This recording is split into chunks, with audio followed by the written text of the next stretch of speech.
Have you ever heard a story so disturbing that even the people who lived through it refuse to speak about it? Welcome back to the channel, where we explore the darkest legends, forgotten mysteries, and terrifying horror stories from around the world. Tonight's story takes us deep into the frozen mountains of eastern Kentucky, to an abandoned mining town whose name rarely appears on modern maps. The locals say that every winter, when the first heavy snow falls across Harlan County, something begins climbing out of the abandoned coal mines. They don't call them ghosts. They don't call them monsters. They simply call them the Pale Men. According to those few who claim to have seen them and survived, these creatures look almost human, but not quite. Their skin is white as old bone, their eyes are empty pits that reflect no light, and their smiles stretch far wider than any human face should allow. Worst of all, they are not hunting for food. They are searching for replacements. And if they choose you, the world above will forget you ever existed. Long before the highways and tourist maps reached eastern Kentucky, the hills surrounding Harlan County echoed with the sound of coal drills, dynamite blasts, and thousands of miners working beneath the mountains. Entire communities depended on the mines. Fathers, sons, and grandfathers disappeared underground before sunrise and often returned after sunset, covered from head to toe in black coal dust. The work was dangerous, but the pay fed families, and for generations, people accepted the risks. They believed the mountain gave life, even while it quietly demanded sacrifices in return. The oldest miners often shared stories with newcomers, though they never spoke loudly enough for the company supervisors to hear. They warned that some tunnels reached deeper than any official map admitted. They claimed certain passages had existed long before mining companies arrived and that no one truly knew who carved them. Whenever drilling crews accidentally broke through into one of these forgotten chambers, strange accidents followed. Lamps burned without fuel. Voices echoed from impossible directions. Men disappeared only a few feet away from coworkers who swore they had looked away for less than a second. Management dismissed every incident as exhaustion, poor visibility, or cave-ins. Eventually, the workers learned to stop asking questions. Everything changed during the winter of 1953. A violent snowstorm struck Harlan County with almost no warning, trapping dozens of miners inside Black Ridge Mine No. 7. Official reports blamed unstable rock formations for the collapse that sealed the deepest section of the mine. Rescue crews worked around the clock for nearly 2 weeks, digging through frozen earth and shattered timber supports. Families gathered outside the entrance every day, praying for survivors. Children held signs with their fathers' names while wives stared silently at the mountain, refusing to leave even when temperatures fell below freezing.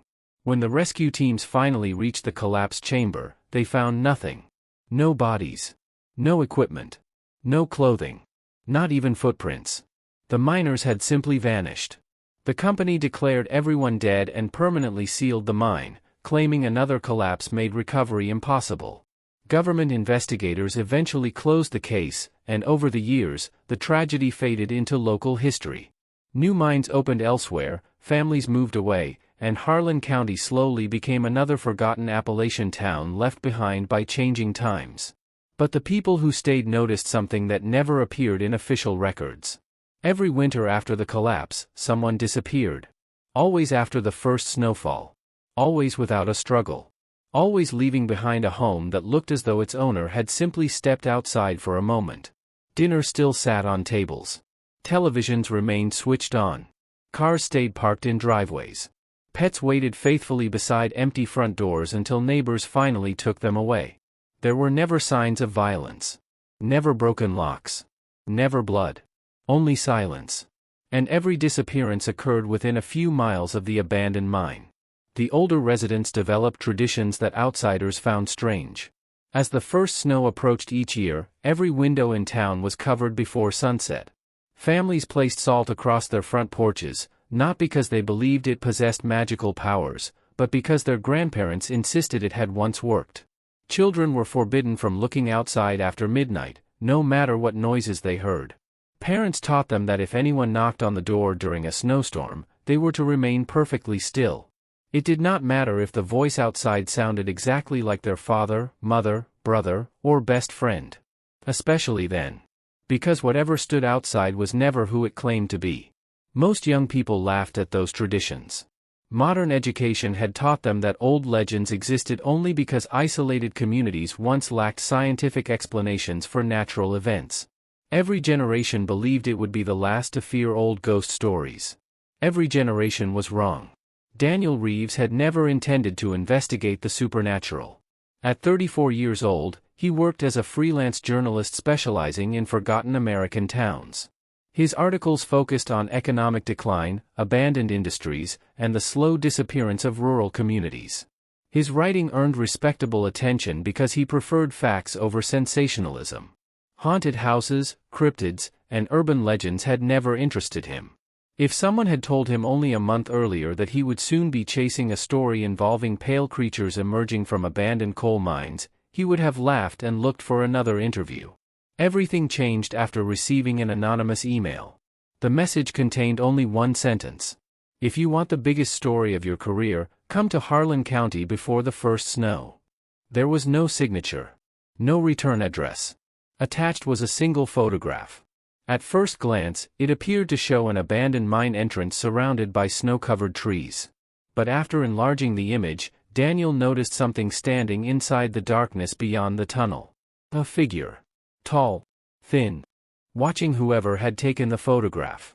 Its face appeared completely white despite the surrounding darkness. Daniel assumed the image had been digitally manipulated. Even so, curiosity won. Ghost stories attracted readers, even when they turned out to be nothing more than folklore, and Harlan County already possessed enough tragic history to justify a feature article. 2 days later, he rented a car and began driving into the Appalachian Mountains. The further east he traveled, the narrower the roads became. Towering forests swallowed the highways, and cell phone reception disappeared one bar at a time until his phone displayed nothing at all. Snow clouds gathered overhead earlier than weather forecasts had predicted. Local radio stations faded into static before vanishing entirely, leaving only the sound of tires rolling across frozen pavement. By the time Daniel passed the weathered welcome sign reading, "Welcome to Harlan County," the first snowflakes had already begun drifting across the windshield. The town looked as though time itself had stopped decades earlier. Empty storefronts lined the main street. Rusted pickup trucks rested beneath layers of ice. Wooden porches sagged beneath years of neglect. Only a handful of houses showed signs of life, their windows glowing faintly against the approaching darkness. The silence unsettled him immediately. It wasn't the peaceful silence of a quiet town. It was the silence of a place listening. Daniel checked into the only motel still operating. The owner, an elderly woman with tired eyes, barely spoke while handing him a room key. She hesitated before letting go of it, staring directly into his face with an expression that suggested she wanted to say something important. Instead, she asked a single question. "How long are you planning to stay?" "Maybe 3 or 4 days," Daniel answered. She slowly nodded. "I hope you leave before the second night." Before Daniel could ask what she meant, she disappeared into a back office and quietly locked the door behind her. He spent the afternoon photographing abandoned buildings and interviewing a few residents willing to speak about the decline of the mining industry. Nearly everyone answered politely until he mentioned Black Ridge Mine No. 7. Every conversation ended immediately. Some people walked away without another word. Others pretended they suddenly remembered somewhere else they needed to be. One elderly man simply crossed himself before whispering, "You shouldn't ask about the dead if you're planning to sleep here." As evening approached, heavy clouds completely covered the sky. Snow fell harder, coating rooftops and empty streets in white. Businesses closed much earlier than expected, and by 7 o'clock the town looked almost abandoned. Daniel noticed something unusual. Every family hurried indoors before full darkness. Curtains closed. Doors locked. Porch lights turned off. Within half an hour, not a single person remained outside. The entire town behaved as though it were preparing for something everyone understood except him. Back in his motel room, Daniel reviewed photographs from the day. Most captured abandoned buildings and snow-covered streets, but one image stopped him cold. It showed the old courthouse across the street.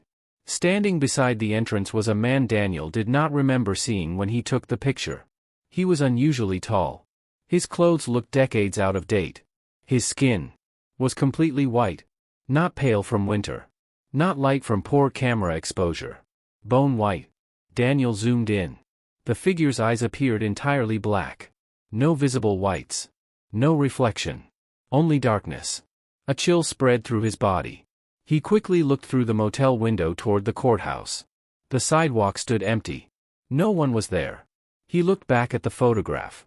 The figure remained. Watching him. Smiling. And somehow, the smile looked wider than it had only seconds earlier. Outside, the wind suddenly stopped.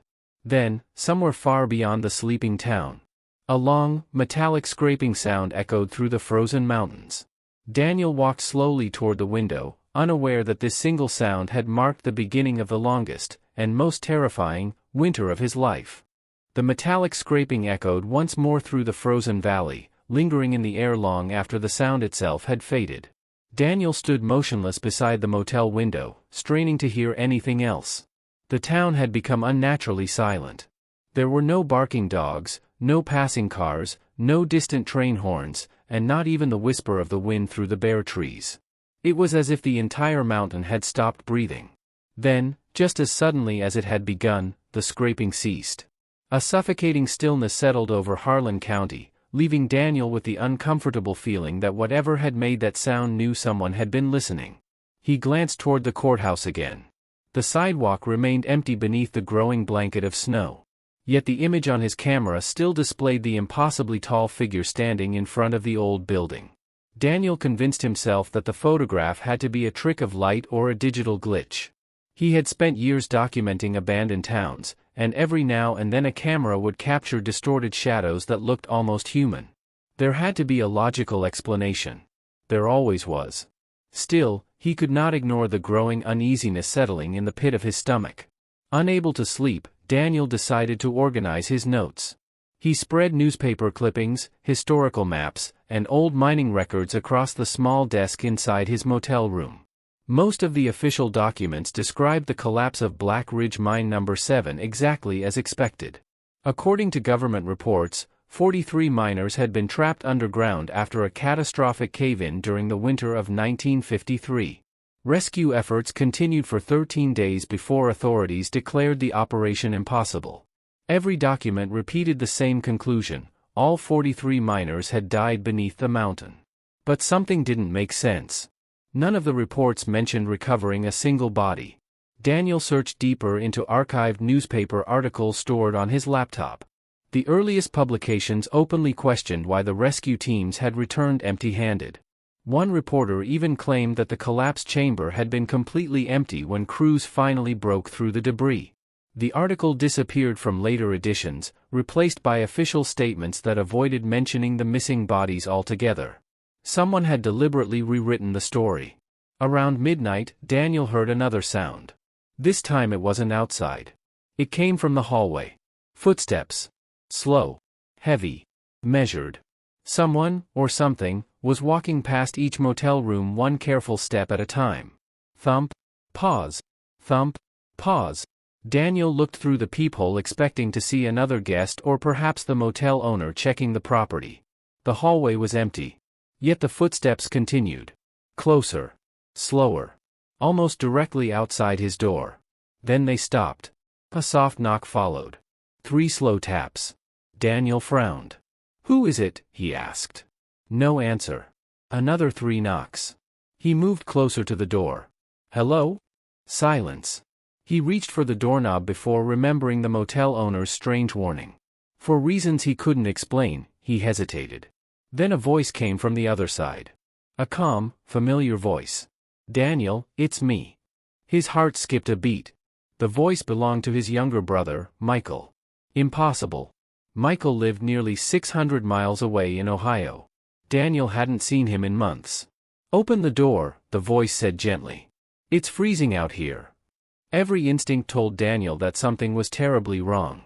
His brother had no reason to be standing outside a motel in eastern Kentucky in the middle of a snowstorm.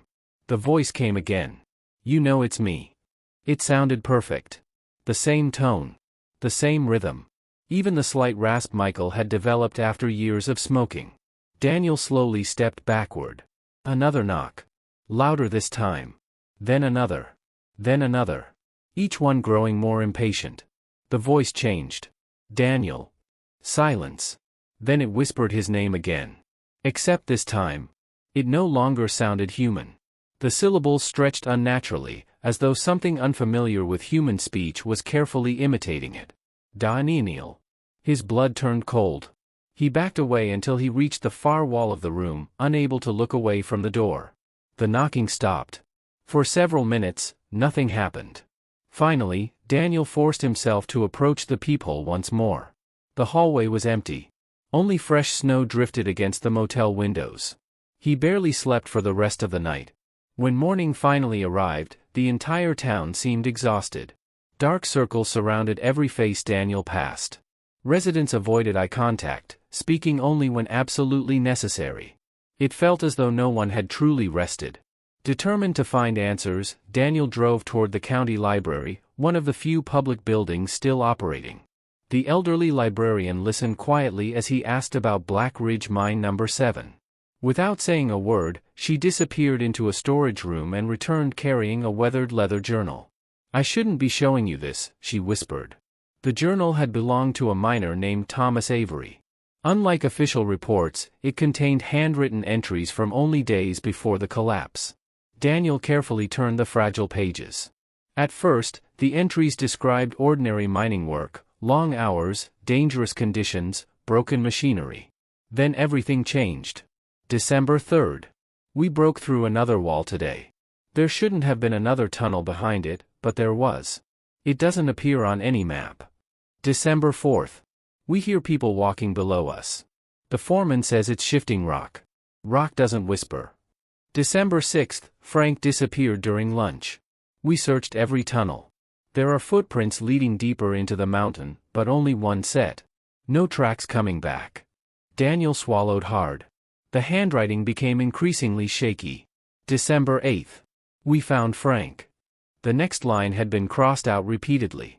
Beneath the scratched ink, someone had written another sentence. It wasn't Frank anymore. Daniel looked up. What happened after this? The librarian slowly shook her head. Keep reading. The following pages grew even more disturbing. Thomas described seeing pale figures standing silently at the far end of abandoned tunnels. They never attacked. They never chased anyone. They simply watched. Every day there seemed to be one more than before. The final journal entry was dated the morning of the collapse. They're learning our faces. Yesterday one of them smiled exactly like Charlie. Today another one sounded exactly like Frank. If anyone ever finds this journal. The sentence ended abruptly. The remaining pages were blank. Daniel closed the journal, realizing his hands were trembling.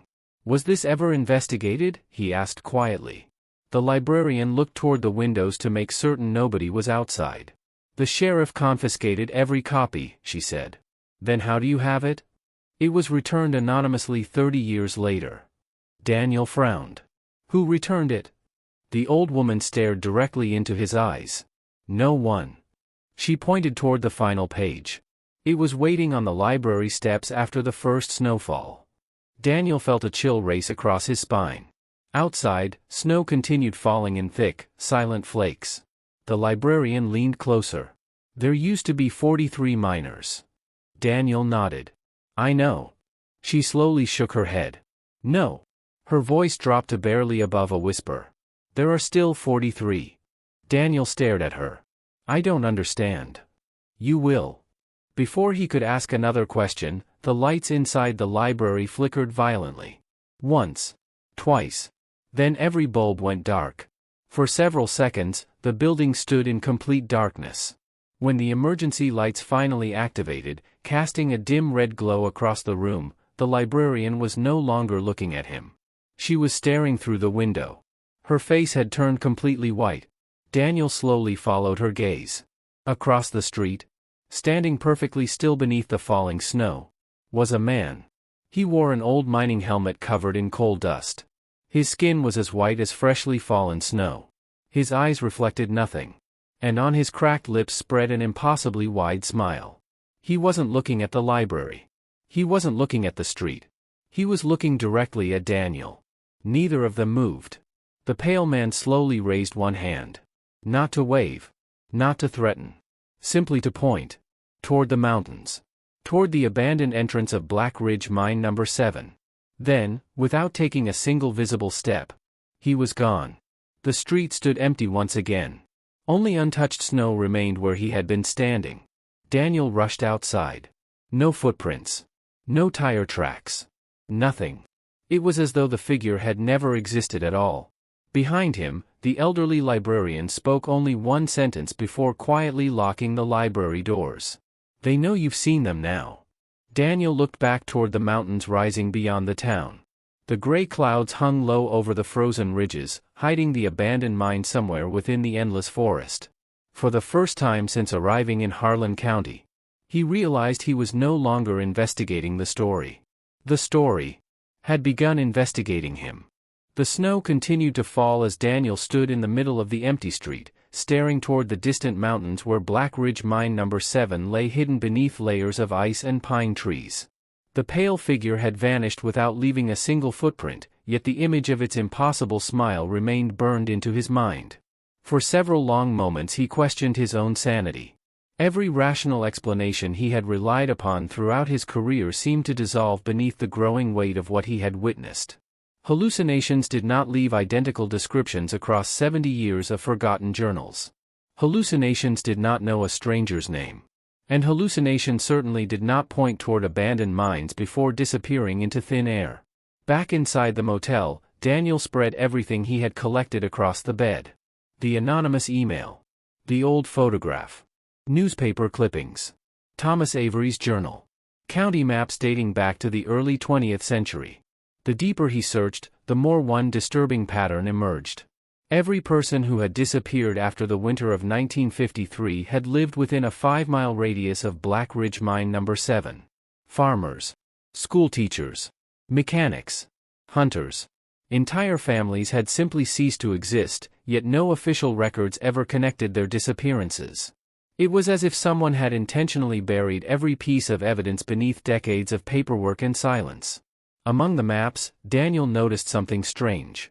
The oldest survey, drawn in 1911, showed only 3 mining tunnels beneath Black Ridge Mountain. A newer map from 1938 displayed nearly a dozen interconnected shafts. However, another blueprint marked "Restricted Access" showed faint pencil lines extending far beyond the official excavation area. Those hidden tunnels descended much deeper into the mountain than any documented mine should have reached. Oddly, every reference to those lower passages had been scratched out with black ink, as though someone had desperately tried to erase their existence.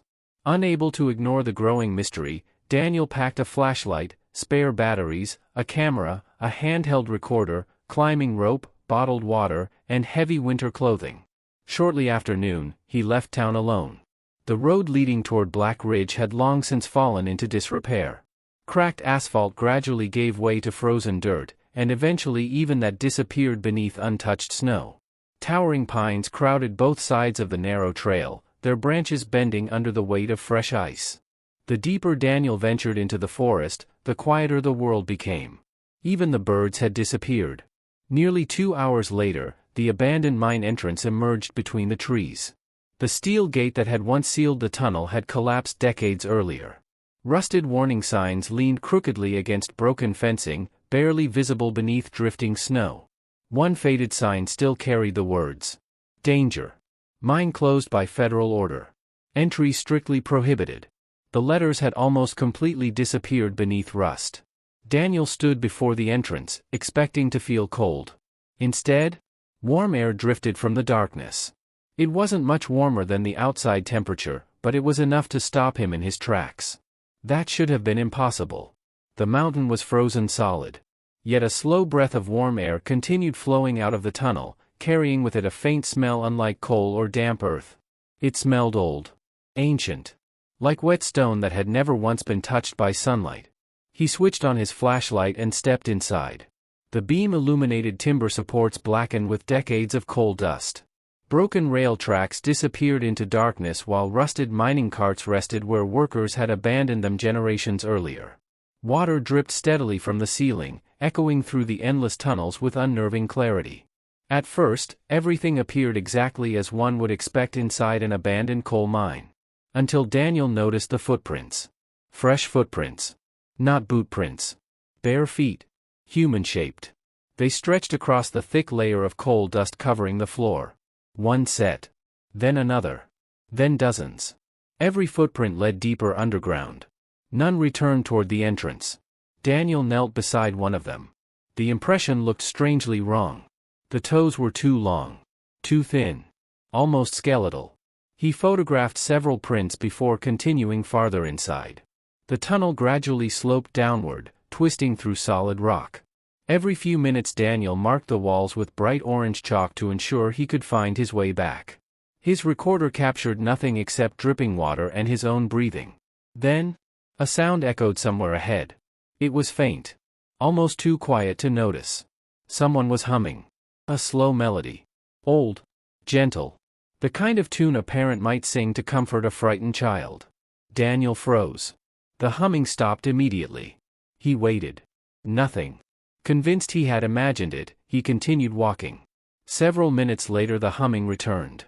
Closer. This time another voice joined it. Then another. Then another. Before long, dozens of voices seemed to be humming the same haunting melody somewhere within the darkness beyond his flashlight. The sound wasn't loud. If anything, it was disturbingly soft. As though an invisible choir stood just beyond the edge of the light. Daniel raised his flashlight. Nothing. Only empty tunnel. The humming ceased again. He checked his recorder. The audio meter had spiked dramatically. Whatever he was hearing, the recorder heard it too. As he rounded another bend, the mine changed. The wooden supports disappeared. The rail tracks ended abruptly. The tunnel walls became strangely smooth, almost polished, as though they had been carved rather than blasted with explosives. Daniel stopped. This section didn't appear on any official blueprint. His flashlight revealed symbols etched into the stone. Hundreds of them. Circles. Lines. Strange geometric shapes. Some resembled human figures standing around enormous pits. Others depicted pale silhouettes emerging from beneath the earth while ordinary people watched from above. Many had been scratched deeply enough to survive generations. They looked far older than the mine itself. Daniel photographed every symbol he could find. As he lowered the camera, something caught his eye. A handprint. Pressed against the stone wall. Not painted. Not carved. It appeared to have been burned directly into the rock. The fingers were unnaturally long. The palm impossibly thin. Without thinking, Daniel placed his own hand beside it. His breath caught. The burned handprint was identical in size to his own. Except for the fingers. They were nearly twice as long. A sudden gust of warm air swept through the passage. Then, he heard breathing. Not his own. Someone stood behind him. Daniel spun around instantly, flashlight slicing through the darkness. Nothing. The tunnel remained empty. His heartbeat thundered inside his chest. He took another step. Crunch. The sound came from behind him again. He turned. Nothing. Another step. Crunch. This time he didn't move. Yet the sound continued. Crunch. Crunch. Crunch. Something invisible was walking toward him. Each step echoed softly through the tunnel. Closer. Closer. Closer. Daniel backed away until his shoulders struck the stone wall. The footsteps stopped. Complete silence. His flashlight flickered. Once. Twice. Then went out. Darkness swallowed everything. Daniel fumbled desperately for his spare flashlight. His hand shook so violently that he nearly dropped it. Click. The second beam pierced the darkness. The tunnel stood empty. No footsteps. No movement. No breathing. Only silence. He forced himself to continue deeper. About 50 yards ahead, the passage widened into an enormous underground chamber unlike anything described in mining records. Massive stone pillars stretched upward into darkness beyond the reach of his flashlight. The floor had become strangely level, almost as though someone had intentionally shaped the cavern. At its center stood dozens of wooden chairs. Arranged in perfect rows. Facing a solid stone wall. Every chair was occupied. Daniel's blood froze. Men sat silently in the darkness. Dozens of them. Everyone wore old mining uniforms covered in black coal dust. None of them moved. None of them spoke. Their backs faced Daniel. He counted quietly. 39. 40. 41. 42. 43. Exactly 43 figures. The same number of miners officially lost during the collapse in 1953. Daniel slowly raised his camera. The shutter clicked. Every head turned at once. Not naturally. Not gradually. All 43 necks rotated simultaneously with a sharp cracking sound until every pale face stared directly toward him. Their eyes were completely black. Their skin resembled cracked porcelain. Coal dust clung to their hollow cheeks like dried blood. Then, every one of them smiled. 43 identical smiles. Stretching impossibly wide across faces that no longer looked entirely human. No one stood. No one blinked. They simply stared. Waiting. Watching. Then, together, in perfect unison, they whispered. "You came." The words echoed throughout the cavern long after their mouths had stopped moving. Daniel stumbled backward, unable to breathe. The whispers came again. "We've been waiting." Another voice joined them. Then another. Soon every chamber wall seemed alive with countless unseen voices. "So long? So very long? You look just like him." Daniel turned and ran. Behind him, the sound of wooden chairs scraping across stone erupted all at once. 43 chairs. Moving together. 43 sets of footsteps followed. Not running. Walking. Slowly. Patiently. As though they already knew there was nowhere left for him to escape. Daniel ran without looking back. The narrow beam of his flashlight bounced wildly across the stone walls as his boots pounded against the cold ground. Every breath burned his lungs, yet he forced himself to keep moving. Behind him came the steady sound of footsteps, dozens of them, echoing through the ancient tunnels in perfect rhythm. They were not sprinting. They were not chasing him with urgency. Instead, they walked with calm, measured confidence, as though they already knew exactly where he would end up. The sound never grew louder. It never grew quieter. No matter how fast Daniel ran, the distance between him and whatever followed remained exactly the same. His mind screamed for him to stop and look behind him, but instinct refused. Every nerve in his body warned him that the moment he looked back, something irreversible would happen. The tunnel twisted sharply to the left before opening into another passage Daniel did not remember crossing. He stopped so abruptly that loose gravel scattered beneath his boots. The orange chalk marks he had drawn on the walls were gone. Every single one. He spun around, searching the rock with his flashlight. Nothing. The walls were smooth and untouched. It was as though the mountain itself had erased every sign that he had ever entered. Daniel unfolded the map he had copied from the county archives. According to the blueprint, he should have been less than 300 yards from the main entrance. Instead, the tunnel in front of him wasn't on the map at all. Neither was the one behind him. A cold realization settled over him. The mine had changed. Or perhaps, it had never intended to let him leave. He forced himself forward, hoping another passage would eventually reconnect with the main shaft. The deeper he walked, the stranger the tunnel became. The coal seams disappeared completely, replaced by dark stone that shimmered faintly beneath his flashlight. Long cracks stretched across the walls like veins beneath pale skin. The air grew warmer. Far warmer than it should have been. Soon Daniel was removing his gloves despite standing hundreds of feet beneath a snow-covered mountain. Then he heard voices. Not whispers. Conversations. Hundreds of them. They echoed faintly through the stone, overlapping until individual words became impossible to distinguish. It sounded like the distant murmur of an enormous crowd gathered somewhere beyond the walls. The voices laughed. Cried. Argued. Prayed. Children giggled. Old men coughed. Women sang lullabies. Thousands of lives seemed trapped inside the mountain, speaking all at once. Daniel pressed his ear against the rock. The voices stopped instantly. Silence. Then, one voice spoke clearly. Very close. So many have listened. Daniel stumbled backward. The wall in front of him looked perfectly solid. Yet someone had spoken from the other side. Another voice answered. So many have joined us. Then another. They always come. Daniel backed away until his flashlight illuminated something lying in the middle of the tunnel. A helmet. An old miner's helmet. Its rusted headlamp still clung to the front. Inside the helmet rested a weathered leather wallet. Daniel carefully picked it up. The driver's license inside belonged to Thomas Avery, the miner whose journal had described the pale figures before the collapse. The license photograph showed an ordinary man in his early 30s with tired eyes and a crooked smile. But tucked behind the license was another photograph. One Daniel had never expected to find. It showed all 43 miners standing together outside Black Ridge Mine No. 7 just weeks before the collapse. Every man smiled proudly for the camera. Daniel counted them carefully. 43. Then he noticed something impossible. Standing in the back row, behind the miners, partially hidden in the shadows, were 3 additional figures. No one else in the photograph appeared to notice them. They stood unnaturally still. Their skin was completely white. Their eyes looked black even in the faded photograph. One of them stared directly into the camera. Into Daniel. His breath caught. Those 3 figures had been there before the collapse. Before anyone disappeared. Waiting. Watching. Daniel shoved the photograph into his backpack and continued walking. Minutes later he reached another chamber. Unlike the first, this room contained no chairs.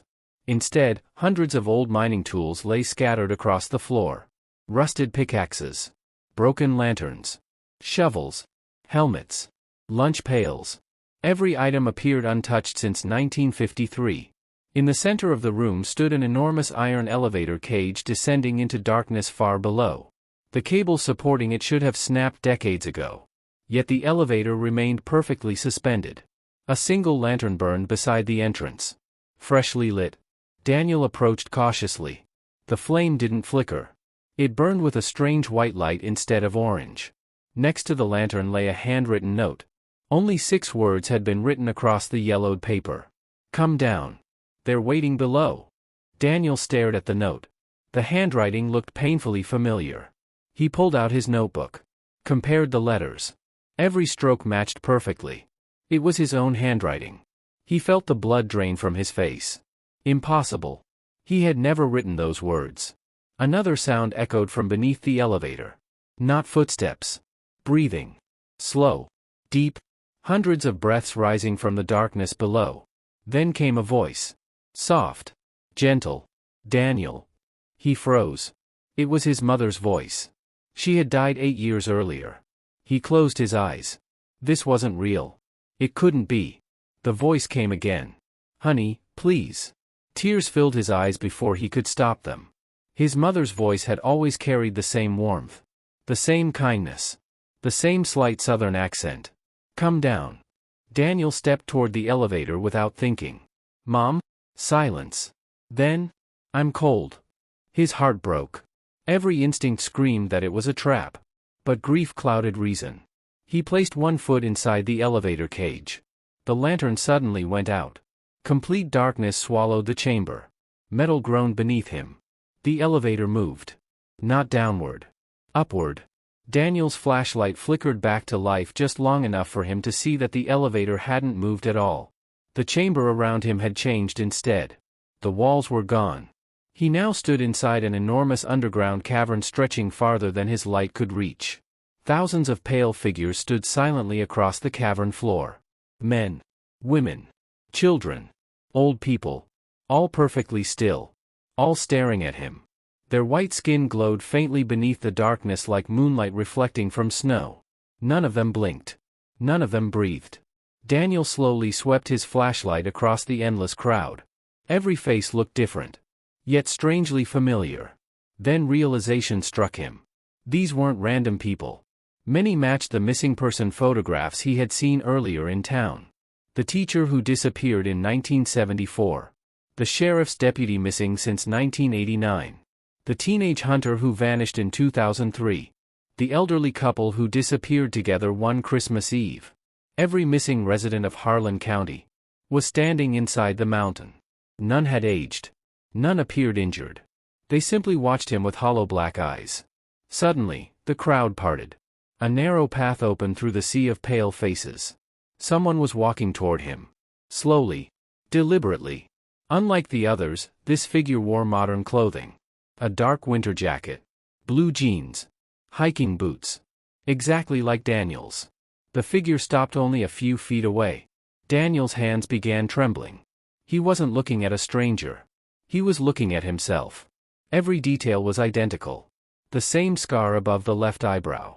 The same wedding band he still wore despite his divorce. The same camera hanging from his shoulder. Only one difference separated them. The other Daniel's skin was completely white. His eyes were endless pools of black. A smile slowly spread across his face.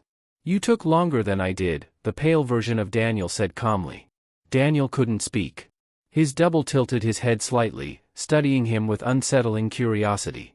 "I remember being afraid too." The words echoed through the cavern. "But eventually," he smiled wider, "you'll stop remembering which one of us came from the world above." The thousands of pale figures surrounding them smiled at exactly the same moment.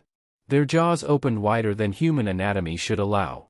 From deep within the darkness beneath the mountain came the deafening sound of something enormous beginning to awaken. The ground trembled. Dust rained from the cavern ceiling. And somewhere far below, something laughed. Daniel stood frozen as the deafening laughter rolled through the cavern like an earthquake, shaking the ancient mountain to its core. The pale version of himself took one final step forward, extending a hand with an expression that was almost sympathetic. Behind him, thousands of motionless figures continued to stare in absolute silence, their hollow black eyes fixed upon the only living man left in the chamber. Daniel finally understood the terrible truth hidden beneath Harlan County for more than 70 years. The pale men had never hunted people out of hunger. They had hunted because they could never truly leave. The mountain demanded balance. Every soul that escaped the darkness had to be replaced by another. It was an endless cycle that had continued since long before the first coal mine was ever carved into the mountain. The pale figure smiled as if he could hear Daniel's thoughts. "You have a choice," he said quietly. "Fight, and everyone you love will eventually hear us calling their names. Accept your place, and they will never know we existed." Daniel looked back toward the distant tunnel where a faint beam of daylight barely pierced the darkness. He thought of his family, his friends, and the ordinary world waiting beyond the mountain. If he escaped, the curse would continue searching for another victim. If he stayed, perhaps the cycle would end with him. Taking one slow breath, Daniel lowered his flashlight, removed the camera from around his neck, and placed it carefully on the cold stone floor. Without another word, he stepped forward and took the pale man's hand. The instant their hands touched, the cavern erupted with a blinding white light. The mountain fell completely silent. When daylight finally returned, rescue workers responding to reports of unusual activity found an abandoned camera lying just inside the entrance of Black Ridge Mine No. 7. The memory card contained hundreds of photographs documenting Daniel's investigation, ending with a final image that none of the experts could explain. It showed 43 pale miners standing in perfect rows deep inside the mountain. At the very back of the group stood a 44th figure. He wore a modern winter jacket, carried an empty flashlight, and stared directly into the camera with skin as white as snow. His face belonged to Daniel Reeves. The authorities declared Daniel missing after an extensive search found no trace of him. His article was never published. His name gradually faded from public memory, joining the long list of unexplained disappearances that had haunted Harlan County for generations. Yet every winter, when the first heavy snow blankets the abandoned hills of eastern Kentucky, a few residents still claim they hear slow footsteps echoing from the sealed mine entrance. Some insist they have seen pale figures standing silently among the trees, watching the town through the falling snow. Others tell an even stranger story, that one of those figures looks newer than the rest, wearing clothes that don't belong to another era and carrying an old camera at his side. So if you ever find yourself driving through the forgotten roads of Harlan County after the season's first snowfall, and someone you love calls your name from the darkness beyond the trees, don't answer. Don't follow the voice. And whatever you do, never enter an abandoned mine after sunset. Because somewhere beneath those frozen mountains, the pale men are still waiting, patiently searching for the next person to take their place. If you enjoyed this story, don't forget to like the video, subscribe to the channel, and turn on notifications so you never miss another journey into the world's darkest legends, terrifying mysteries, and chilling horror tales. Until next time, stay safe, keep the lights on, and remember, some legends are buried for a reason.